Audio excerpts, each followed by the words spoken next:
When you think about the Middle Ages, what's the first thing that pops into your head?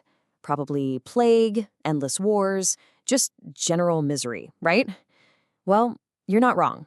All of that was definitely there. But that's only half the story.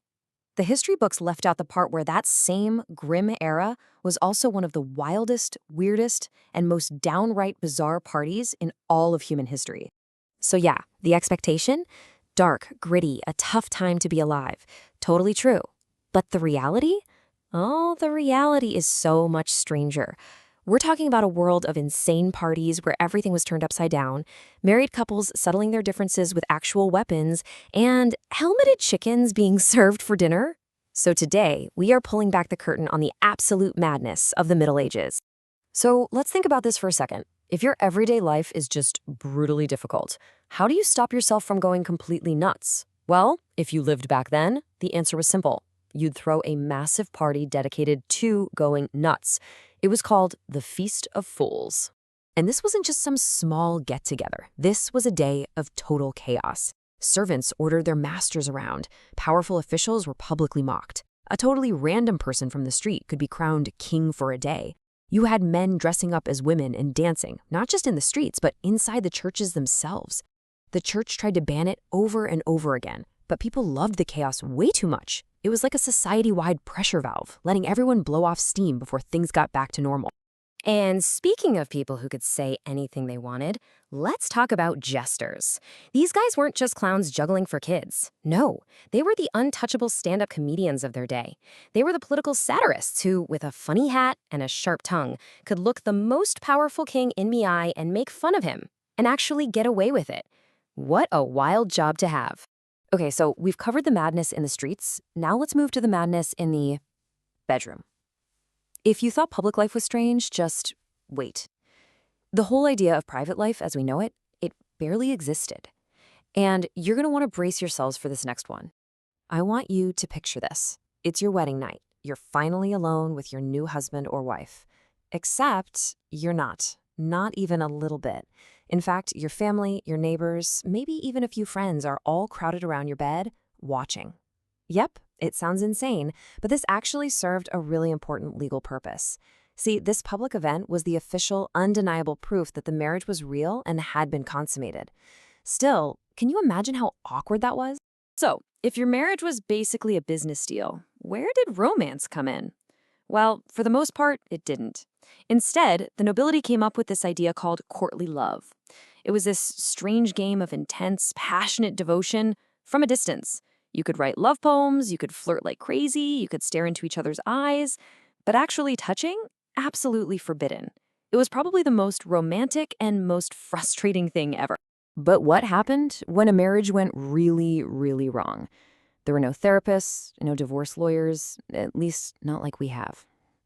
In some parts of medieval Germany, they had a much more direct solution. You'd literally fight it out. To the death, if it came to that. And get this, it wasn't just a free-for-all brawl. There were official rules for divorce by combat.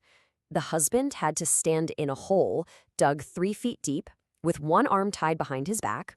Why? To try and make it a fair fight. Meanwhile, the wife could move around freely, and she was armed with a sack filled with heavy stones. And here's the craziest part. Whoever won the fight was legally declared to be in the right. Just wow. All right, let's go from fighting for your life to fighting to look fashionable. Because the world of medieval beauty was just as brutal and bizarre as its justice system. You won't believe some of this stuff. You know, here at Scholarly and Storytelling, we absolutely love these bizarre little details. For women, the height of beauty was a huge, high forehead. So to get that look, they'd pluck out all of their eyebrows and sometimes even their eyelashes, and then shave their hairlines way, way back. For men, your status was all about your shoes. The longer and pointier the toe, the richer you were. I mean, some shoes were so long they had to be tied up to their knees just so they could walk. Imagine a street filled with eyebrowless women and men who could barely take a step. And the weirdness didn't stop with what people wore. Oh no, it went all the way to the 2 great events in life, what you ate for dinner and how you died. And both were done with a level of drama that is just hard to wrap your head around today. So, if you were super rich and hosting a feast, you had to have a showstopper. A popular one was called a helmeted cock, and it was exactly what it sounds like. You'd take a roasted chicken, put a tiny custom-made helmet on its head, and then mount it on the back of a whole roasted pig, like it was a knight riding into battle. It was all about the spectacle, about showing off how creative and wealthy you were. And finally, there was death itself. With things like the plague always lurking, people became obsessed not just with avoiding death, but with dying the right way. It became a whole movement called ars moriendi, which literally means the art of dying. The whole point was to turn your death into a calm, planned-out, theatrical performance for your family and for God. It was your final act, and you had to nail it. So there you have it. From parties that turned society upside down to divorces settled in a pit, the Middle Ages were so much more than just dark and gloomy.